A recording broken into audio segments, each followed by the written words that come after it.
শীত একটু বেশি হলে, গরমের সময় দেখা যায় গরম একটু বেশি হলে কিছু মানুষ দেখবেন যে শীতের মা বাপ 14 গোষ্ঠী তুলে গালি দেয়। দেখছেন আপনারা? গালিগুলো তো আর আপনাদের কারো অজানা না, আশেপাশে বিভিন্ন মানুষ দেয় না? মা তুলে, বাপ তুলে, শীতের আবার মা বাপ আছে, সেই মা বাপ তুলে মুখ খারাপ করে, লানত দেয়। তিরমিজির হাদিসে আসছে নবী করিম সাল্লাল্লাহু আলাইহি ওয়াসাল্লাম বলেছেন, কোন ব্যক্তি যদি এমন কোন বস্তুকে, আল্লাহর এমন কোন সৃষ্টিকে যদি লানত দেয় যে লানত পড়ার ক্ষেত্র না, তাহলে সেই লানতটা তার উপরে বর্ষণ হয়। ভাইরা আমার, রাগ দমন করতে হবে। অনেক নামাজি মানুষ কিন্তু বদমেজাজি আছে না নাই? দাড়িওয়ালা মানুষ সবই ঠিক আছে মাশাআল্লাহ, মেজাজটা এত বিশ্রী যে একজন ইমানদার এত বিশ্রী আচরণ হওয়ার কথা।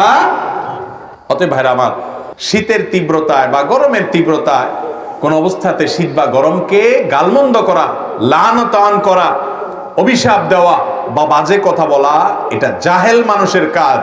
ইমানদার তো শীত যত তীব্র হবে তার জাহান্নামের কথা তত বেশি স্মরণ হবে, সে তত আরো ভালো কথা বলবে, আরো বিনম্র হবে, আল্লাহর কাছে পানা চাইবে, বাজে কথা বলবে না।